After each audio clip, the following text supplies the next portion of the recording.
ಭಾರತೀಯ ನೌಕಾಪಡೆಗೆ ಒಂದು ಹೊಸ ಶಕ್ತಿ ಸೇರ್ಕೊಂಡಿದೆ. ಅದರ ಹೆಸರು ಅಂಜದೀಪ್. ಇದು ಸುಮ್ಮನೆ ಇನ್ನೊಂದು ಯುದ್ಧ ನೌಕೆ ಅಂದ್ಕೋಬೇಡಿ. ಇದು ನಮ್ಮ ಕರಾವಳಿ ರಕ್ಷಣೆಯ ಭವಿಷ್ಯವನ್ನೇ ಬದಲಿಸೋ ತಾಕತ್ತಿರೋ ಒಂದು ಗೇಮ್ ಚೇಂಜರ್. ಹಾಗಾದ್ರೆ ಬನ್ನಿ, ಏನಿದ್ರ ಸ್ಪೆಷಾಲಿಟಿ, ನಮ್ಮ ರಕ್ಷಣಾ ವ್ಯವಸ್ಥೆಗೆ ಇದರಿಂದಾಗೋ ಲಾಭವಾದ್ರೂ ಏನು, ಎಲ್ಲವನ್ನೂ ವಿವರವಾಗಿ ನೋಡೋಣ. ಭಾರತದ ವಿಶಾಲವಾದ ಕರಾವಳಿಗೆ ಈಗೊಬ್ಬ ಹೊಸ, ತುಂಬಾನೇ ಶಕ್ತಿಶಾಲಿ ರಕ್ಷಕ ಬಂದಿದ್ದಾನೆ. ಇದು ಬರೀ ಒಂದು ಹಡಗಷ್ಟೇ ಅಲ್ಲ, ಇದು ನಮ್ಮ ತಂತ್ರಜ್ಞಾನದ ಶಕ್ತಿ, ನಮ್ಮ ಆತ್ಮನಿರ್ಭರತೆಯ ಹೆಮ್ಮೆಯ ಪ್ರತೀಕ. ಇತ್ತೀಚೆಗೆ ನಮ್ಮ ಇಂಡಿಯನ್ ನೇವಿ ಅಂಜದೀಪ್ ಅನ್ನೋ ಈ ನೌಕೆಯನ್ನ ಅಧಿಕೃತವಾಗಿ ಸೇವೆಗೆ ಸೇರಿಸಿಕೊಂಡಿದೆ. ಇದು ಒಟ್ಟು 8 ನೌಕೆಗಳ ಒಂದು ಸೀರೀಸ್ನ ಭಾಗ. ಇದರಲ್ಲಿ ಇದು 3ನೇ ನೌಕೆ. ಇದರ ಸ್ಪೆಷಾಲಿಟಿ ಏನಪ್ಪಾ ಅಂದ್ರೆ, ಇದು ಸಬ್ಮರೀನ್ಗಳನ್ನ ಬೇಟೆಯಾಡೋಕೆಂದೇ ತಯಾರಾಗಿದ್ದು.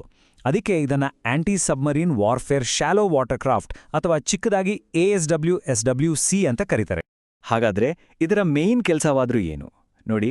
ಅಂಜದೀಪ್ನ ಮುಖ್ಯ ಉದ್ದೇಶ ಅಂದ್ರೆ ಶತ್ರುಗಳ ಸಬ್ಮರೀನ್ಗಳು ಎಲ್ಲಿದ್ದಾವೆ ಅಂತ ಹುಡುಕಿ ಅವುಗಳನ್ನು ನಾಶಪಡಿಸೋದು. ನಾನು ಆಗ್ಲೇ ಹೇಳಿದ ಹಾಗೆ ಇದು ಪ್ಲಾನ್ ಮಾಡಿರೋ 8 ನೌಕೆಗಳ ಸೀರೀಸ್ನಲ್ಲಿ ಒಂದು. ಇದರ ಸೇರ್ಪಡೆಯಿಂದ ನಮ್ಮ ನೌಕಾಪಡೆ ಶಕ್ತಿ ಇನ್ನಷ್ಟು ಜಾಸ್ತಿ ಆಗಲಿದೆ ಅನ್ನೋದ್ರಲ್ಲಿ ಡೌಟೇ ಇಲ್ಲ. ಈ ನೌಕೆಗೆ ಅಂಜದೀಪ್ ಅಂತ ಯಾಕೆ ಹೆಸರಿಟ್ಟರು ಗೊತ್ತಾ? ಆ ಹೆಸರಿನ ಹಿಂದೆ ಒಂದು ದೊಡ್ಡ ಇತಿಹಾಸ, ಒಂದು ಪರಂಪರೆಯೇ ಇದೆ.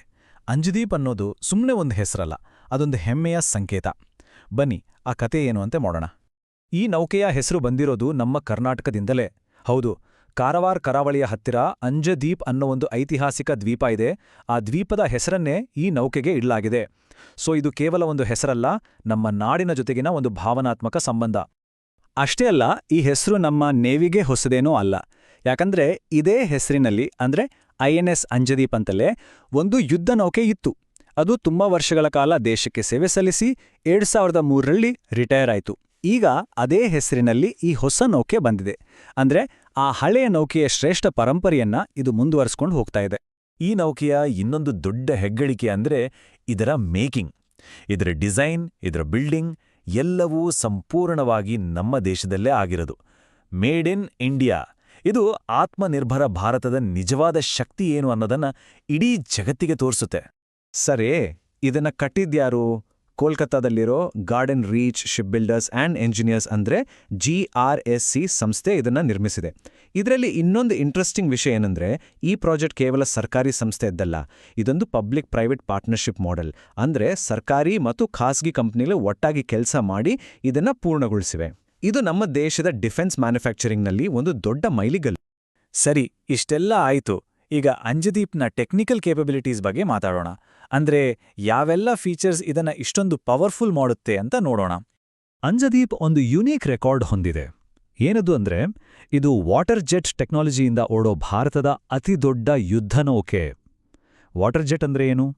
ಸಿಂಪಲ್ ಆಗಿ ಹೇಳೋದಾದ್ರೆ, ಇದು ಹಡಗಿನ ಕೆಳಗಿರೋ ಸಾಂಪ್ರದಾಯಿಕ ಫ್ಯಾನ್ ಅಥವಾ ಪ್ರೊಪೆಲ್ಲರ್ ಬಳಸಲ್ಲ. ಬದಲಿಗೆ ನೀರನ್ನ ತುಂಬಾನೇ ಫೋರ್ಸ್ ಆಗಿ ಹಿಂದಕ್ಕೆ ಚಿಮ್ಸಿ ಮುಂದೆ ಹೋಗುತ್ತೆ. ಇದರಿಂದ ಏನಾಗುತ್ತಂದ್ರೆ ನೌಕೆಗೆ ಜಬರ್ದಸ್ತ್ ಸ್ಪೀಡ್ ಮತ್ತೆ ಕಂಟ್ರೋಲ್ ಸಿಗುತ್ತೆ. ಅದರಲ್ಲೂ ಆಳ ಕಡಿಮೆ ಇರೋ ಕರಾವಳಿ ಪ್ರದೇಶಗಳಲ್ಲಿ ಇದು ತುಂಬಾನೇ ಉಪಯುಕ್ತ. ಇನ್ನು ಇದರ ವೆಪನ್ ಸಿಸ್ಟಮ್ಸ್ ಬಗ್ಗೆ ಹೇಳಲೇಬೇಕು. ತುಂಬಾನೇ ಅಡ್ವಾನ್ಸ್ಡ್ ಆಗಿದೆ.